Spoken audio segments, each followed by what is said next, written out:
All right, welcome to another follow-up review on the Outdoors RV. This is the 19 MKS, and if you haven't seen my my initial review of this RV, it was when it was brand new.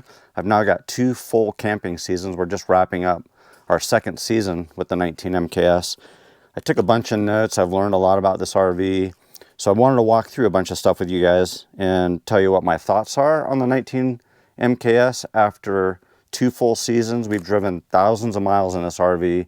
We've been all from Oregon through Idaho and all through Utah, thousands of miles. We've camped in a lot of remote spots. We're down here in a little gully that we like to get ourselves down into. And the RV's been really good. You know, it's been awesome overall, but it's not perfect. I just want to talk about that a little bit. So the Outdoors RV has a reputation for really high quality RVs, and for the most part that's true, but there are some standard RV things that are part of the Outdoors RV that you just can't get away from, or they just haven't installed to a different level, like this little door right here as an example. Cheap little flimsy plastic door. I've had this thing pop off a couple times, this little latch, and it's just kind of a standard thing you get with RVs, but other things are really awesome about it. So I kind of want to just kind of walk through all that. Our use for this RV, I've owned a ton of RVs. I've owned pop-up tent trailers, I've owned toy haulers, I've owned every kind of floor plan you can imagine. I've owned Forest River, Jayco, Dutchman, all these different manufacturers. I've had all kinds of different experiences with RVs. The last 3 RVs I've owned have all been Outdoors RVs, and mostly I've traded them or sold them off because my situation's changed, right? And so with this one, the big thing was we really downsized. We used to travel with one of our kids, and so we needed extra sleeping space. So we had a 25 RDS, and that was a really good RV. We had the ability to have basically one person have one area, and while we had the other area, you know, we were able to separate ourselves when we needed to, right? When you have a teenager with you, right? So that changed. No more hauling a teenager around, just the 2 of us, and we like to get out and really disappear. So we wanted something a lot smaller, but we didn't want to feel cramped and feel like, you know, claustrophobic, right? And we wanted a lot of the features that we had in the bigger RVs. We want a lot of storage and all this sort of thing. Anyway, so I'm going to kind of take you through all that, and yeah, and then I'm going to kind of just go through my notes and highlight a few things. Okay, so 19 MKS, some of the things that really attracted us to this, again, a lot of off-grid stuff. We like to be able to get down into a space that's really hard to get into. And, you know, we took that 25 RDS into some tight spots, but it was pretty stressful backing it up where you got a lot of trees around you, all that sort of thing. We just didn't want to have that massive of an RV to get into places where we wanted to get our mountain bikes and, you know, hit a trail or whatever. The other thing is we wanted a lot of versatility in the floor plan. So we had a dining room, you know, a dining table. We had a couch. We had a nice full-size bed. We didn't want to have, you know, a tiny little bed or compromise on that. So there was a lot of things that we had on our checklist that this RV really handled. Okay, so another big feature that we were after was a lot of fresh water, right? Because we're off-grid and we want to be able to stay off-grid for days at a time, right? So we have 78 gallons of fresh water. 6 of that is in the hot water heater, and we have another 72, is that right? Yes. 72 gallons in the tanks, right? So a total of 78 gallons of fresh water. All right, I had to do the math there. Sorry about that. Anyway, the other thing that we wanted was good power capabilities. So we got 600 watts of solar, which is decent. It's not, I mean, they're going crazy with solar these days, but 600 watts of solar. So we have that capability, and I'll show you that a little bit later. Okay, so I've gotten a lot of comments about this RV in terms of people saying, hey, you know, it's just another RV, you just got standard RV stuff. But the Outdoors does differentiate itself from others in terms of quality. You are going to pay more for it, for sure. But one of the big things with this is the chassis, right? This has a custom made steel frame that is made for this particular layout, and it is heavy duty, right? This chassis is solid, right? And I think that makes a big difference. The longer your RV, the bigger your RV, you know, that chassis, if you've got a kind of a real flexy chassis that moves around, you're going to have problems with seams and things holding together and falling apart, right? So I think Outdoors has done a really good job on that. They also really upgrade a lot of things, like you'll see when we go inside, and I've talked about it before, is the flooring tends to be really good. Some of the other features that they put on, you know, they've upgraded a little bit. The countertops are really nice.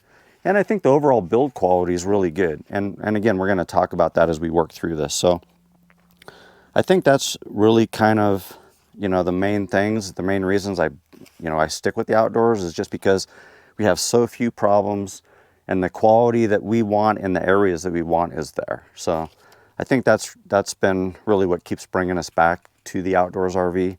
And this particular floor plan is, I think, very unique. Maybe that's changing now, but this floor plan, which again, you've probably seen in another video, this floor plan is really, really good for us, for two people, for having some room inside and having a lot of flexibility. It's been absolutely fantastic. So that's been all good, but not everything's been perfect. And that's what I'm going to start focusing on as we go through the rest of this video. So let's start up in the front of the RV, and we're going to talk about things I found up there and work our way around and talk about the goods and the bads of the 19 MKS. All right, front of the RV, some of the things here, good and bad.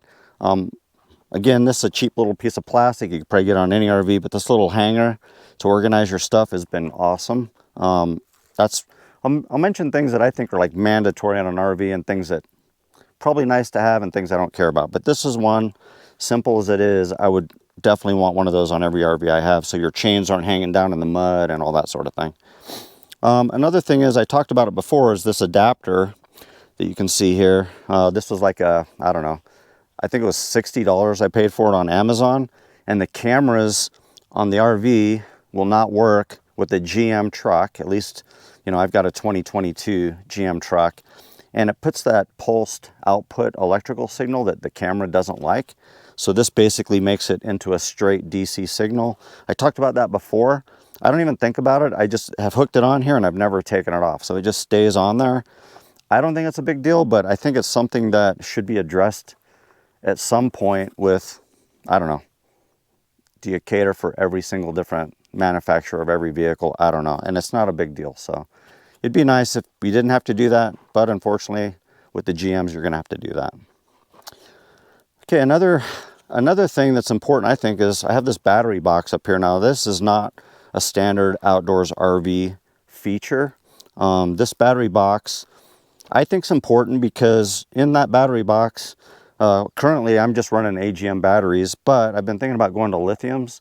And yeah, you can get some cheap lithiums for $300 a battery or whatever, but decent lithiums could cost you $800, $1,000 a battery. You can have $2,000 worth of batteries sitting on the front of your RV. I think it's good to have that security. It's lockable. I'm sure somebody could get in there if they wanted to, but it's a heavy duty box and it would just make it harder, right? So that's something I would recommend. Again, not part of the Outdoors, but I think it's a good feature to have, right? Now, I had another comment on the front cap, and somebody said the way the front cap is, it doesn't wrap around, right? Now, some of these front caps wrap around on the sides and on the top, and this one is just sealed, right?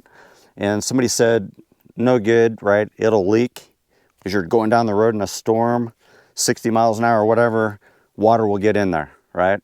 I have not encountered that in the 2 years that I've had this RV. I've been driving this thing 70 miles an hour in rain. We've had lots of rain. I hit it with the hose when I'm washing it off. So far, I haven't seen any signs of any leakage from this front cap. Now, maybe over time, that'll change. But the other thing is, like I said, it's on such a good chassis, such a good solid chassis. There's just not a lot of flex in this RV. So having problems with the seam on an Outdoors RV, I think would be a pretty rare thing, right? I'm not saying it's impossible.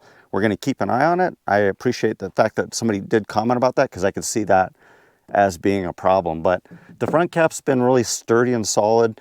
You know, rocks, you know, if you have fiberglass wrapped around and a rock hits it, it could chip it. This thing hasn't chipped. The front plate's been good and sturdy. There's no damage at all. And like I said, we've driven thousands and thousands of miles. I don't have any protection from the wheels throwing rocks or anything. So I think that's been good. But I am keeping an eye on it. The toy lock, we've been using the toy lock quite a bit. We lock our generator up with it. We lock our mountain bikes up with it when we're charging or whatever. So the toy lock's also been a good feature. And I really think that's kind of about it on the front. We haven't had anything really rusting up here. Everything's been pretty solid and, you know, works really good. We haven't had any problem with the tongue jack. Like you said, it, you know, and all the cables are nice and tidy and clean, and we haven't had anything come loose or break. So everything up here has been good. Let's move around to the other side. All right, the right side of the RV. On this side, the main thing is probably on this one that, you know, some people have dealt with is problems with their door. We haven't had any issues with this door. It's been solid. Latch is good. Hasn't come loose. Hasn't opened. On my 25 RDS, we had a problem with the front door where the front door didn't close very well, or the screen hung up. We had some issues with it, right? And I've had other RVs the same way. This RV, no problems with the door. That's been really good. Like I said, we've had issues with, I broke this little piece off here. It's kind of cheap and flimsy on the water fill. It's fresh water fill tank. 6 gallons of fresh water, and we have not had any issues running out of hot water. We've taken long showers, don't even think about hot water. 6 gallons in this RV, we have had no issues with hot water. It's been perfect, no issues at all. Outside plug, this has been really good for charging our e-bikes. And, you know, anything else you might need to plug in out here, it comes in handy. If you're running on a generator, all the plugs power up so you can run whatever you need to run, even if you're on a portable generator. I'm going to talk about generators a little bit later. Let's see. Talked about the awning a little bit before. So this has an aluminum cover, and I think that's one of those items that I would definitely have on an RV.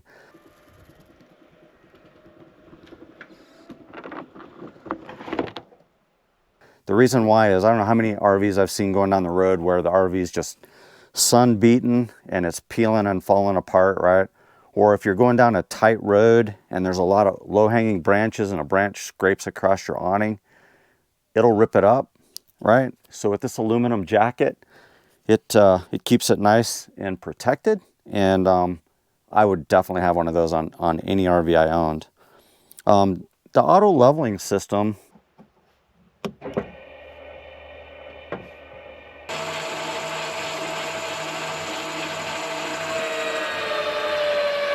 you know, I wouldn't say it's absolutely something that I would have to have. I'm happy to crank jacks down or whatever, but this auto leveling system has been fantastic.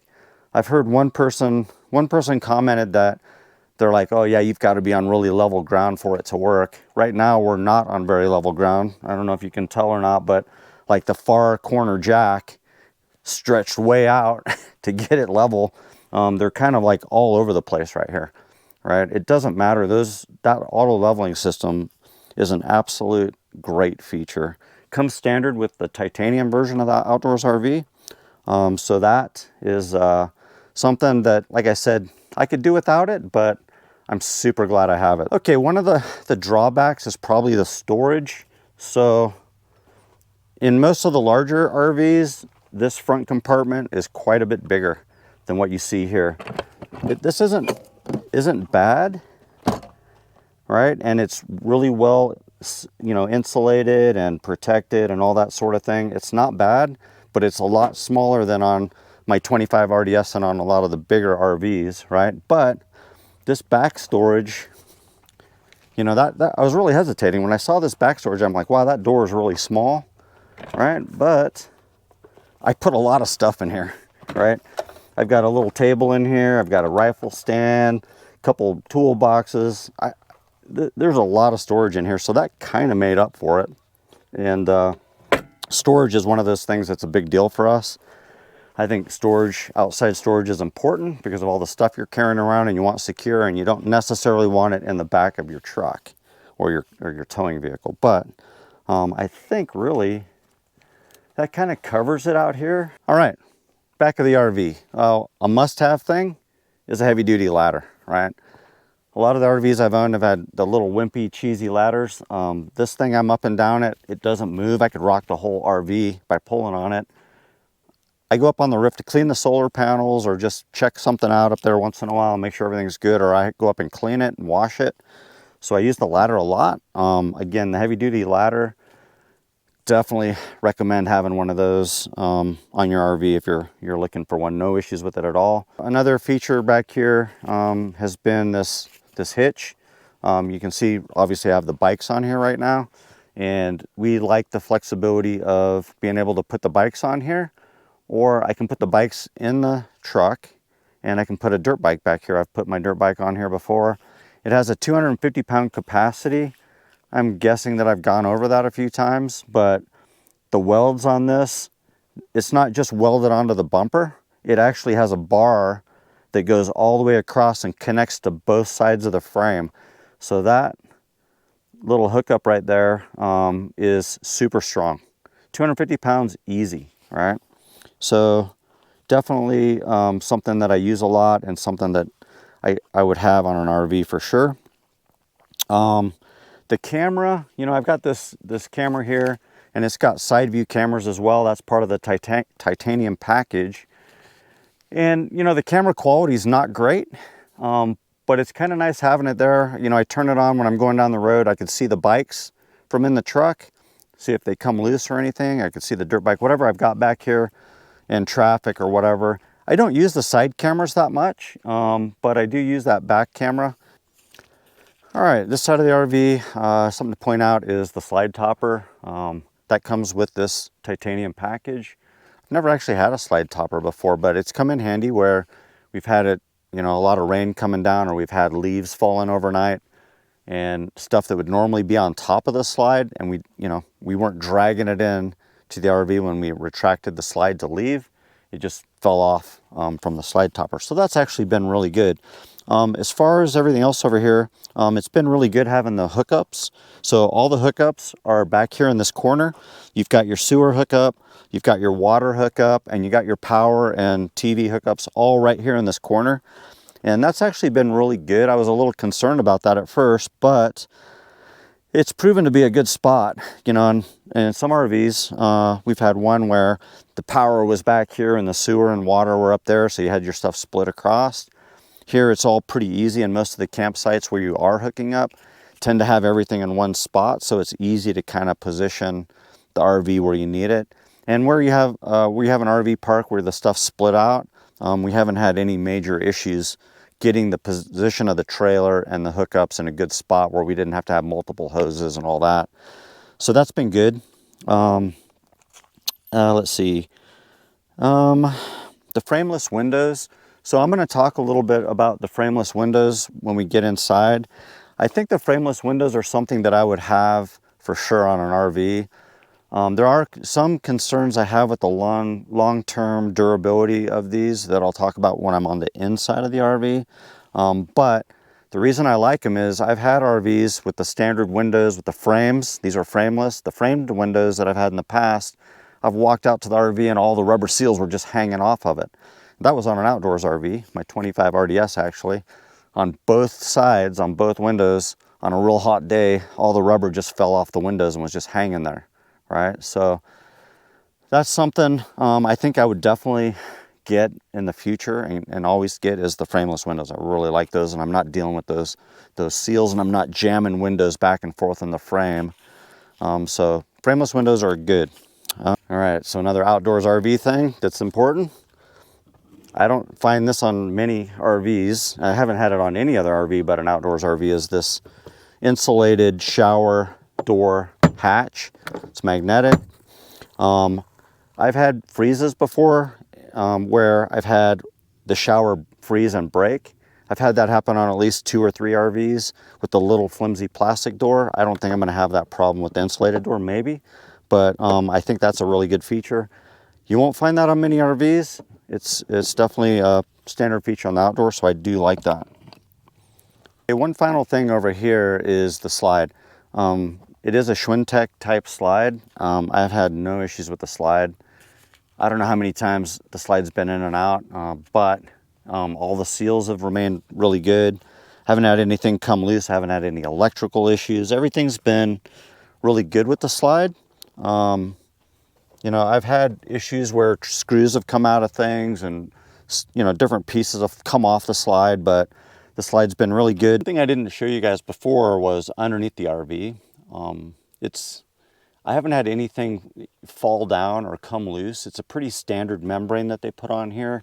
Nothing fancy, but I've had RVs where the membranes come loose and hung down. I haven't had any issues with this.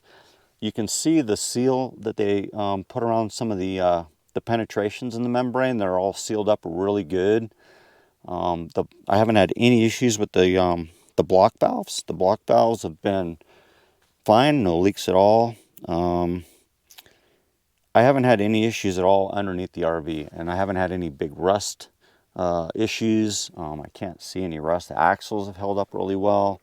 Tires and brakes have held up really well. And like I said, this auto leveling system is really, really good. It's heavy duty. It'll actually lift the RV off the ground. Like if you wanted to change your tire, you could do that with these jacks. They're that strong. So anyway, no issues underneath the RV. And yeah, we'll move on and I'll show you the roof. Okay, so up on the roof, everything's nice and tidy. We haven't had any loose connections or anything come loose up here at all. All the sealing is good. Really like this antenna. It doesn't catch on anything. If you do cover up your RV, it just, you know, you don't have any issues with it catching. We haven't had any issues with anything falling off or breaking. Okay, the Max Air vents. I think they are definitely something I would have on an RV for sure. You can travel with the Max Air vents open and there's no issues with that. Done 70 miles an hour, 80 miles an hour down the freeway with those things open and there's no problem. Whereas the cheap little plastic wobbly ones just eventually wear out and just fall apart. These Max Airs are awesome. So highly recommend those. All right, inside the RV, obviously.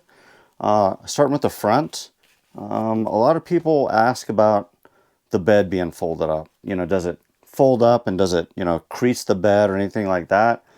We haven't had any issues with that. Underneath the bed is a dinette, and pretty much 99% of the time, this is how we have the layout of this RV is with the bed down. The only time we put the dinette, put the bed up and put the dinette out, which is really simple to do, we just do it for a quick meal. Like we're planning on doing that tonight. So we'll just put it up, have a quick meal, and then we'll put it back down again. So it's mostly in this configuration. There's a couple things, and people have mentioned it in the comments on my other video, is, you know, getting to stuff back here. You have to climb over the bed to get to stuff, or you have to climb up on these cushions, right? And so it's not super easy. Like if I have to get back here and get in the closet, you know, I'm reaching over stuff, or I'm going to climb up on this bench to get back there. So that's not awesome, but it hasn't bothered us a whole lot. The other thing is people say, well, you can't get off the side of your bed in the middle of the night or whenever you get out of bed. We just slide on and off the end of the bed, and that we haven't even thought about it. But I can see for some people that would be a problem where they would want to get off and be on the side of the bed. But for us, it hasn't been an issue. Some people, it'll definitely be an issue. So that's something to think about. Let's see. I don't really like, so we got these lights on up here. I don't really like the positioning of the light switch. It's way down here sort of thing. It's not too big of a deal. But it would be nice if they had maybe a switch that you had on the wall, maybe one here, one there, or one here and one on the wall. I don't know. But it's kind of tricky to get to. Not a big fan of that. And I think other than that, you know, when the slide out's in, you can still get to the bed and get to most things. You can't really use that side or get to the storage down here, but you know, we plan accordingly. If we stop on the side of the road and we have the slide in, so it hasn't been that big of a deal, you're mostly going to get to that stuff when it slides out anyway. And I think really that's been the main sort of issues. The storage overhead is not super deep, but it's good enough. Like we put some sheets and extra bits and pieces up there. That's been good.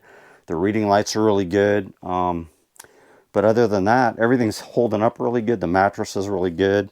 But those are the drawbacks, definitely, is how you work around this bed. Again, for us, no problem. You know, with the getting off the side, we just get off the end. So again, I don't think there's any other issues that we've had with this portion of the RV. All right, so I'm not going to go over all the controls. I did that in my other video. The main thing here, and I could see some people might not like this, is you do have to either squat down or you know, kind of get down here to see what's going on. A lot of the times when I'm using these controls, I'm doing it from outside. I have the steps up and I'm just standing there and I can get to them really easy. But if I'm inside, yeah, I just squat down and do what I have to do to use the controls. Most of it I can just hit, like I turn the hot water on, whatever. It's pretty easy to do.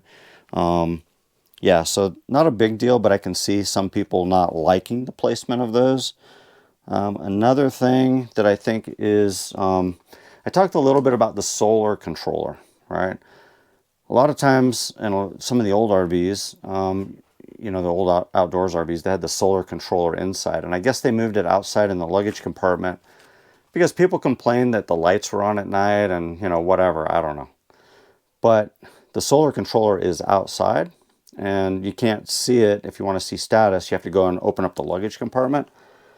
So I took this iPhone, I had an old iPhone, and I basically stripped everything off of it. And I took all the passwords off, and I just made it a dumb device. And so this is always showing me the status of the panel. So I got panel voltage, I got the output, and battery status. And there's a bunch of other stuff you can see on here. And I just mounted it here on the wall, plugged into the USB port. And that's been fine. Shouldn't have to do stuff like that, but it works. It's Bluetooth, and you know, it's a workaround. All right, talking about the slide out. Before we get right into the slide out, one of the things I don't like about this RV, and I think Outdoors is, they've actually changed this a little bit now, is this thermostat. The new ones have a digital thermostat. This thermostat, you know, there's no level of accuracy here whatsoever that I found. If I keep this for any length of time, I'm going to put a digital Bluetooth type touchscreen thermostat. There's some really good options. So that I would get rid of for sure. It does the job. It works. No problem. I just don't like it. And I could see a lot of people not really being a big fan of that. As far as the slide out goes, we've opted to have the sofa sleeper. And this folds out into a bed. It comes out, I don't know, out into this sort of area here, and it's a nice sleeping space. If you do happen to have somebody coming along with you that needs a place to sleep, it's very handy. It's very comfortable for two of us to sit on, but you can pull this out. You can put in theater seating if that's an option that you're interested in, or you can just put two basic rocker recliner type chairs in here and a little table if you want. There's a lot you can do in this space. This isn't bolted down or anything like that, so you got this whole space to work with. This is what we've elected to do, and you know, we like it. It's been good for us. We spend a lot of time here. We have our little table we can put our coffee on. We have a bigger table we can put here if we want, so we don't have to get the dinette out, and we can just have meals here or whatever. That's probably another reason why we don't pull the bed down very much.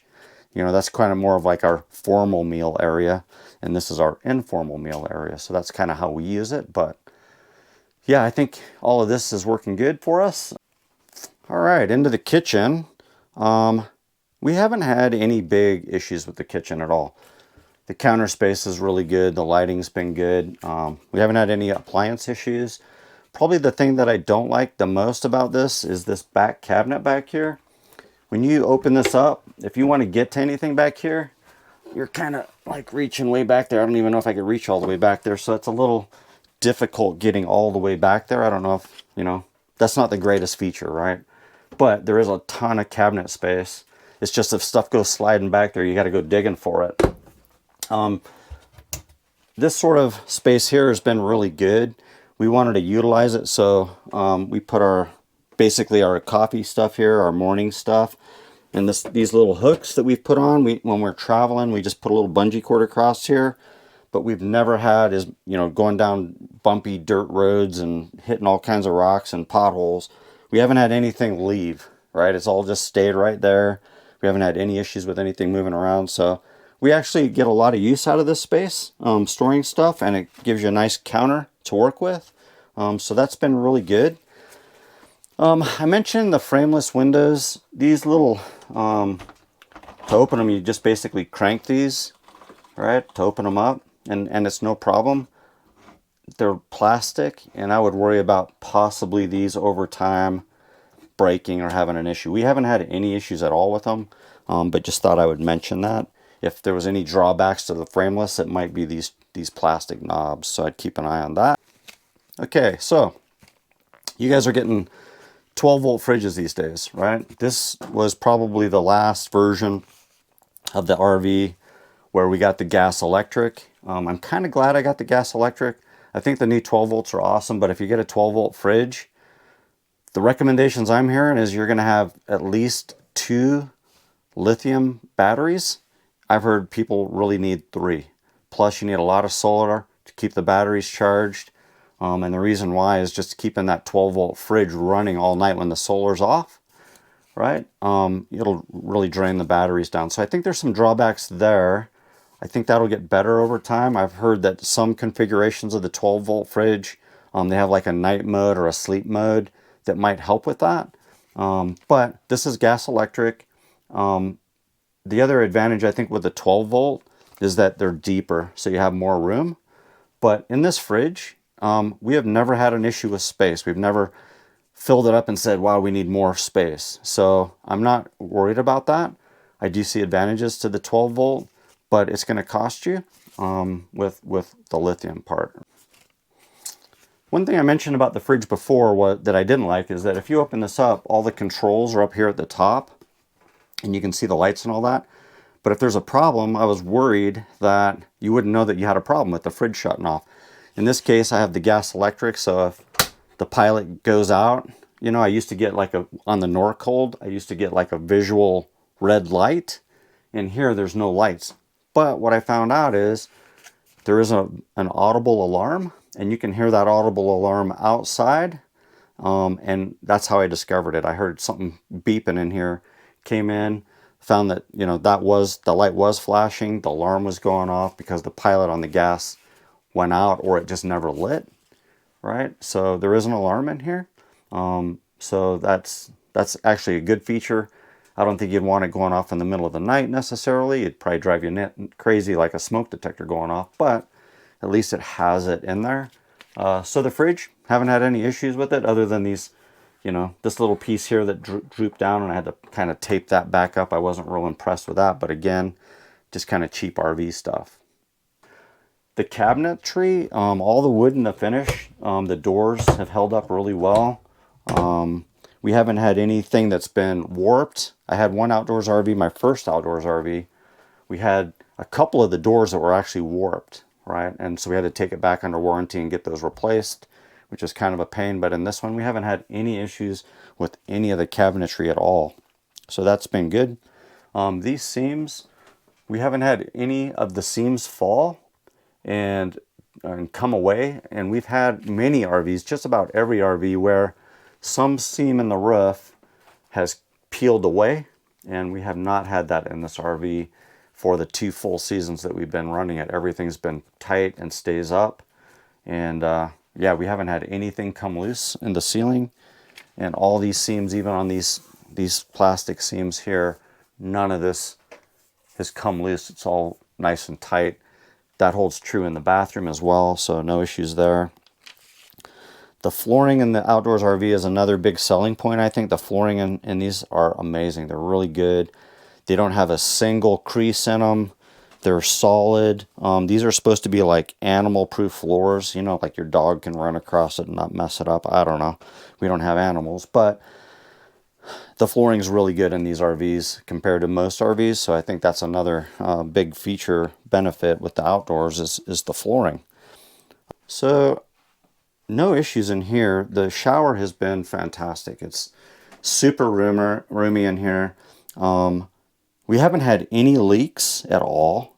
In a lot of RVs, you know, you have a little bit of water that spills out sometimes, and you know, you have, you know, water leaking either around from the shower curtain or from some seam or whatever.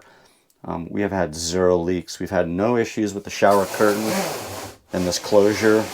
It's all been really good. So that's been all good there. All the seams have held up really well. All right, no issues with any of the seams. All right, so that's all been good.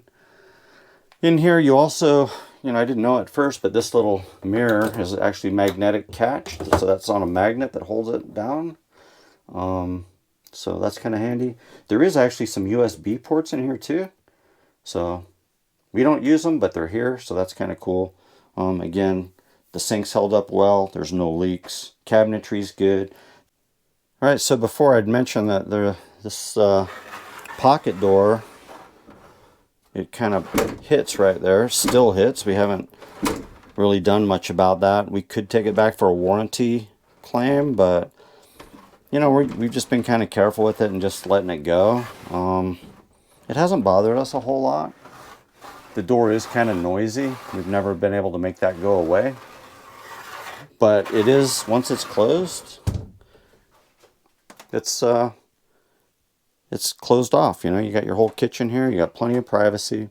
And yeah, we haven't had any issues with the door other than it does hit right there and it is a bit noisy. But I can also see this little piece here stretching and maybe breaking over time. But in the 2 seasons we've had it, that's, you know, holding the door nice and tight while we're traveling. So we haven't had any issues with that. So I think that kind of covers everything on the inside of the RV. The TV's been really good. We haven't had issues with that. We had some loose cables I had to tighten up, but that wasn't a big deal. Entertainment system's been fine. It's not the highest quality, but it works. And I think that's about it. Everything's been really good in this RV. Really happy with it. And it has the normal RV problems. So anyway, yeah, that's the inside. All right, so final thoughts. Got them listed out here. I'll just kind of go down the list. Outdoors RV, 19 MKS. I like this RV a lot.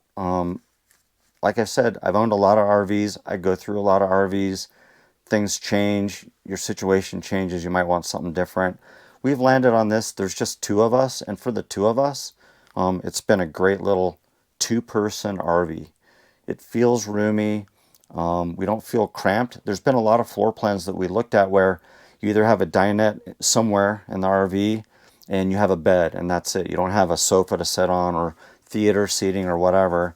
So the ability to open up your dinette and to put it down and have your, you know, full-size queen bed, have a, you know, a nice seating area and have it optioned any way you want and have all this space, have a big bathroom. For what we're getting out of this tiny little package, it's been really good. We've got a lot of solar. We have big holding tanks. I can put my dirt bike on the back, mountain bikes in the front, mountain bikes on the back. We have our fishing poles. We bring wood. You know, everything we need, we bring with us. And it's just really easy to get into these tight little spots and just disappear and go off grid for as long as we need to. Typically with the holding tanks and our capacity for food, we can go away comfortably for probably 4 days where we're taking multiple showers a day, cleaning dishes, running all the water that we need to. And we're comfortable. We don't have any issues with holding tank capacity or freshwater capacity. So for us, it's been really good. It's super easy to drive and park. It's easy to back up. I don't have to worry so much about getting into those spots where you're backing in or there's trees all around you. So we really have kind of unrestricted camping. There's been times when I've made reservations at RV parks and they've limited it to 25 feet or less on your RV size or 30 feet or less on your RV size. My 25 RDS, you know, exceeded that at like 31 feet. Probably could have got away with it, but you know, it's opened up the door for a lot more RV spots for us, even off-road, right?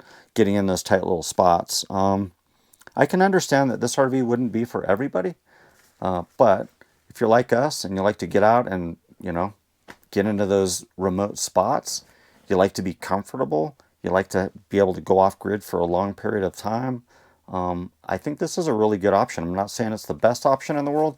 I'm not saying Outdoors RV is the best RVs made. I just think that for us, in our experience with this RV, I think we'll keep it for a while.